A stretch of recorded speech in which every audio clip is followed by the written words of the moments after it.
Hello students, how are you? Welcome to the beautiful channel पढ़ाई का कवच. Myself Tosif sir, and I would like to welcome you all on behalf of Noblehood School in this online education session. Student, as you know, in our previous sessions we have discussed about the Britishers' divide and rule policy, under which we have discussed the Bang Bang movement and the Muslim League formation. After that, birth and development of extreme revolutionary movement, which was started initially by the Vasudev Badwan Phadke, and many revolutionaries like Khudiram Bose, Ram Prasad Bismil, Ashfaqullah Khan, Chandrasekhar Azad will carried away. So these are the fierce revolutionary activists, and then after we have discussed the fierce revolutionary movement was started in Gujarat by the Sri Aurobindo Ghosh by their various books, in which the strategy to attack in the British Parliament, how to make a bomb, how to make a pistol, this kind of procedures were written in their books, and through this kind of activity they were running the revolutionary groups. After that, revolutionary movements in the foreign countries, Shyamji Krishna Verma, Veer Savarkar, Madan Lal Dhingra and Udyam Singh, which was the fierce revolutionary activists who were active in foreign countries to support the Indian to fight against the Britishers. After that, Moral-Minto reforms, arrival of Gandhiji to India and Rowlatt Act. These are the some incident which was happened inside the Indian territory under the rule of British Parliament, and Gandhiji lose their faith after Jallianwala Bagh massacre. So after this cruel incidents, Gandhiji started the non-cooperation movement, under which the Britishers are in a real trouble due to the non-cooperation movement. But after the sudden impact of this Chauri Chaura incident, the Gandhiji lose their faith on the people by this violent activity done by the Chauri Chaura village. But with this non-cooperation movement, the people feel their rights and they decided to fight against the Britishers any cost. So next to Swaraj Party. This is the last topic of this chapter. Let us discuss it. Swaraj Party.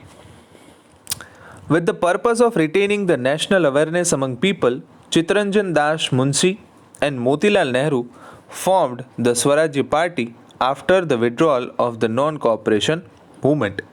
Their purpose was to enter the legislative assemblies and oppose the unfair policies of the government.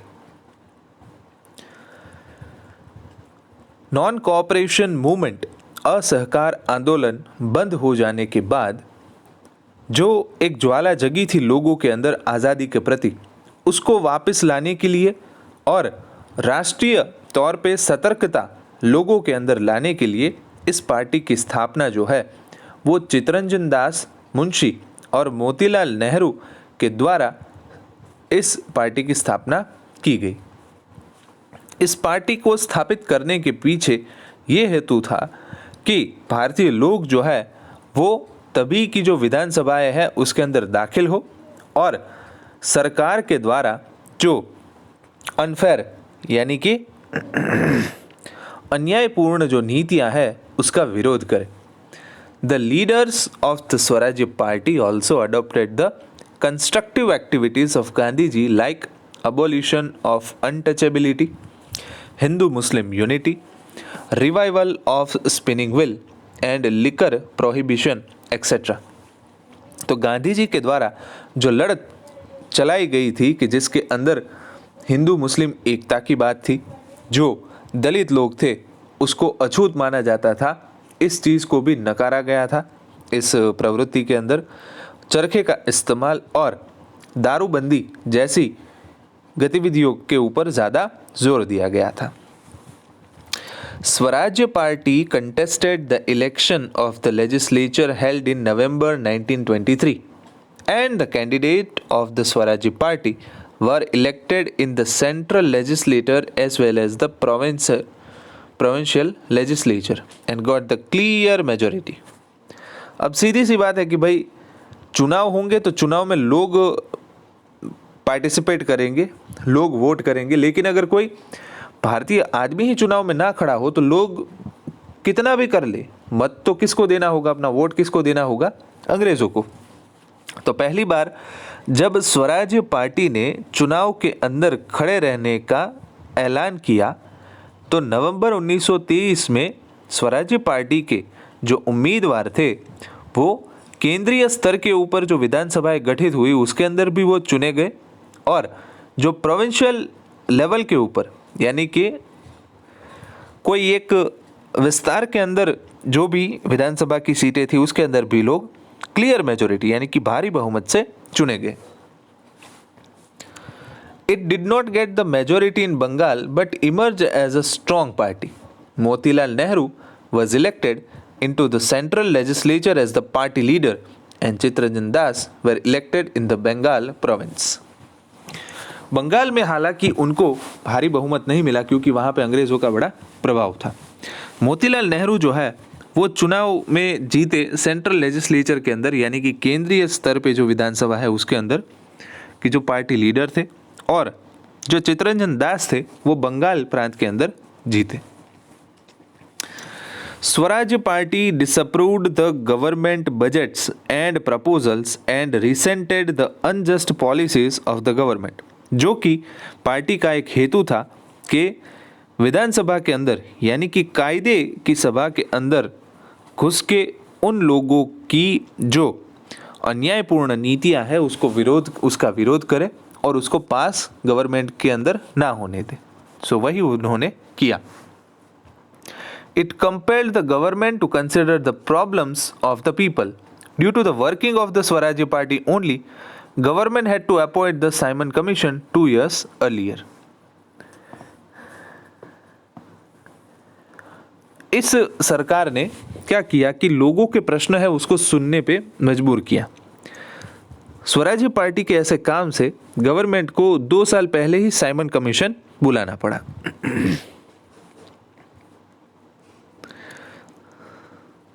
The Swarajya Party functioned in a disciplined manner and established high parliamentary practices. It proved to the British government that Indians can rule continuously, constitutionally and democratically. स्वराज्य party से भारतीयों ने ये चीज़ एक दिखा दी कि भाई हम एक भारतीय होने के नाते संवैधानिक तौर से राज भी कर सकते हैं और लोकशाही के तौर पे भी राज कर सकते हैं, क्योंकि पार्टी जो जिस तरीके से काम कर रही थी वो एकदम से शिस्तपूर्ण तरीके से और अच्छी संसदीय प्रैक्टिस से चल रही थी। The educated class of India was thus attracted to the Swarajya party. अब इसका परिणाम ये आया कि जो शिक्षित वर्ग था भारतीय का वो लोग स्वराज्य पार्टी की ओर आकर्षित होने लगे। नेशनल अवेयरनेस री emerged in the people. The party played a crucial role in bringing the achievement of independence very near. लोगों के अंदर वापस ये एक भरोसा जगने लगा कि चलो अब वापस हम आज़ादी की लड़त शुरू करेंगे। असहकार आंदोलन खत्म हो जाने के बाद लोगों ने इस पार्टी को इतना महत्व दिया कि इस पार्टी ने जो आज़ादी की लड़त थी उसको काफ़ी नज़दीक ला दिया। All this indicates the importance of the party. But suddenly, with the death of Chittaranjan Das in June 1925, the Swarajya Party became weak. Some members began supporting the government while others established the new party named the National Party. यही हुआ। एक शक्तिशाली या तो सभी को बांध के रखने वाला इंसान अगर कोई पक्ष में से चला जाए तो फिर पूरा पक्ष जो है वो बिखर तितर बितर हो जाता है। यही हुआ 1925 में जब चित्तरंजन दास की मौत हुई तभी स्वराज्य पार्टी थोड़ी कमज़ोर पड़ी। उसके कुछ लोग जो है यानी कि स्वराज्य पार्टी के सरकार को सपोर्ट करने लगे और कुछ जो है उन्होंने अपना नया डंडा जमा लिया नेशनल पार्टी के तौर पे। तो अब ना तो स्वराज्य पार्टी रही ना उसकी गतिविधियां रही। Thus the prestige of the Swarajya party reduce in 1926 इलेक्शन। Okay, so what will happen in the 1926 election? All its members lose terribly except in Madras province. सभी जो उसके मेंबर थे उनको भयानक तौर से हार का सामना करना पड़ा मद्रास के अलावा। Bipin Chandra Pal and Surendranath Banerjee even criticise the party strongly. तभी के जो स्वतंत्र सेनानी थे उन्होंने भी इस पार्टी का काफ़ी विरोध किया था।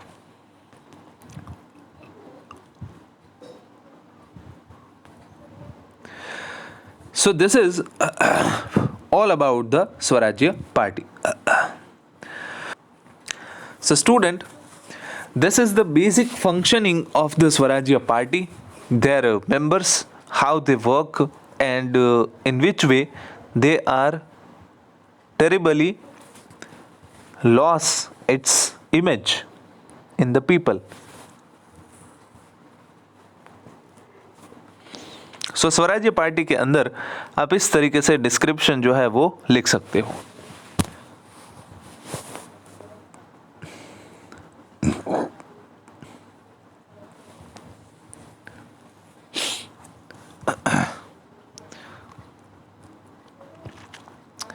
So student, here our chapter number 4 is over national movements in India, कि जिसके अंदर राष्ट्रीय तौर पे कौन कौन सी गतिविधियां हुई भारत को आज़ादी दिलाने के लिए, उसके बारे में हमने जानकारी ली, कि जिसमें लास्ट में गांधी जी की एंट्री हुई और नॉन कोऑपरेशन मूवमेंट हुई और गांधी जी ने चौरी चौरा हत्याकांड से ये पूरी योजना वापस खींच ली। बाद में स्वराज्य पार्टी आई। अब नेक्स्ट जो चैप्टर है उसमें हम पढ़ेंगे कि मूवमेंट टुवर्ड इंडिपेंडेंस 1926 तक की बात यहाँ पे की गई, तो बाकी के जो 20-22 साल थे उसमें क्या हुआ उसकी जानकारी हम इसमें लेंगे, कि किस तरीके से हम स्वतंत्रता की ओर आगे बढ़ने लगे। दांडी यात्रा हुई, Gandhi Irwin pact rule round table conference हुई, क्विट इंडिया मूवमेंट शुरू हुई, आज़ाद हिंद फौज एंड सुभाष चंद्र बोस की भी काफ़ी इसमें कारीगरी रही इस्टेब्लिश करने में। ये सारी चीज़ें हम नेक्स्ट चैप्टर के अंदर पढ़ेंगे। आज़ादी की तरफ कदम, मूवमेंट टुवर्ड इंडिपेंडेंस। चलिए और एक क्वेश्चन डिस्कस कर लेते हैं अभी आज।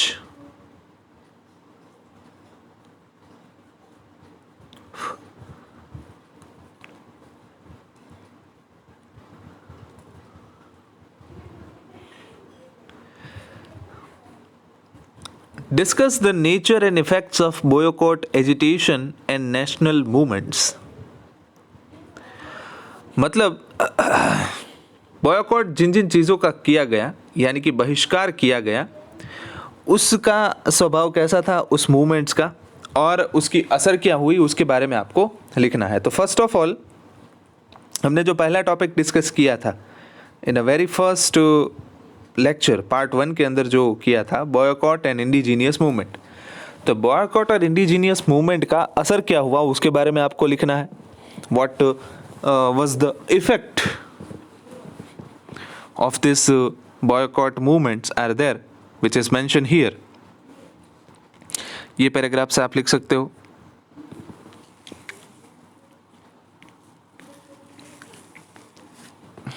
लास्ट में चुने हुए पॉइंट्स इस पैराग्राफ में से आप पसंद कर सकते हो, ठीक है। नेक्स्ट है growth and development of fierce revolutionary movements discuss. तो उसमें जो गतिविधियां तभी के समय के फियर्स एक्टिविस्ट के द्वारा की गई, जैसे कि वासुदेव बड़वंत फड़के है, चंद्रशेखर आजाद, उद्यम सिंह, फिर खुदीराम बोस, चौरी चौरा हत्याकांड, इन सभी चीज़ों के बारे में आप लिख सकते हो, ठीक है। सभी पॉइंट्स पूरा लंबा चौड़ा आंसर नहीं लिखना है, सभी को समराइज करके आपको आंसर उसका लिखना है। उसके बाद third, explain the programmes, events and effects of non cooperation movement. तो नॉन कोऑपरेशन मूवमेंट के अंतर्गत क्या प्रोग्राम हुए, किस तरीके से उसकी असर हुई लोगों के अंदर, उसके बारे में लिखना है। तो यहीं पे दिया गया है programmes of non cooperation movement. So उसमें गांधी जी ने केसर हिंद और रविंद्रनाथ टैगोर ने नाइटहुड का खिताब जो है वो वापस दे दिया। गवर्नमेंट जॉब्स को, गवर्नमेंट की स्कूल्स को जो है वो बहिष्कार किया गया, उसकी जगह स्वदेशी शिक्षण को ज़्यादातर महत्व दिया गया, स्वदेशी शिक्षा और राष्ट्रभाषा को ज़्यादा महत्व दिया गया। उसके बाद जो फॉरेन गुड्स थे उनका बहिष्कार किया गया। इसकी वजह से जो इम्पैक्ट हुआ तो गवर्नमेंट ने जो वो मूवमेंट थी वो वापस खींच ली थी। उसके बाद थर्ड, एक्सप्लेन द, सॉरी वो डिस्कस कर लिया थर्ड हमने। वापस आता है क्वेश्चन नंबर 2 के ऊपर। Right a short notes on first revolutionary movements in foreign countries. तो फॉरेन कंट्रीज के अंदर मैडम भिखाई जी कामा, श्याम जी कृष्ण वर्मा, उदयम सिंह, मदनलाल ढींगरा और वीर सावरकर के द्वारा जो ये मूवमेंट्स की गई, इसमें से गिने चुने पॉइंट्स आपको लिखने हैं। पूरा ये पैराग्राफ नहीं लिखना है, लेकिन जो भी इसमें से इंपॉर्टेंट पॉइंट्स आपको लगे, जैसे कि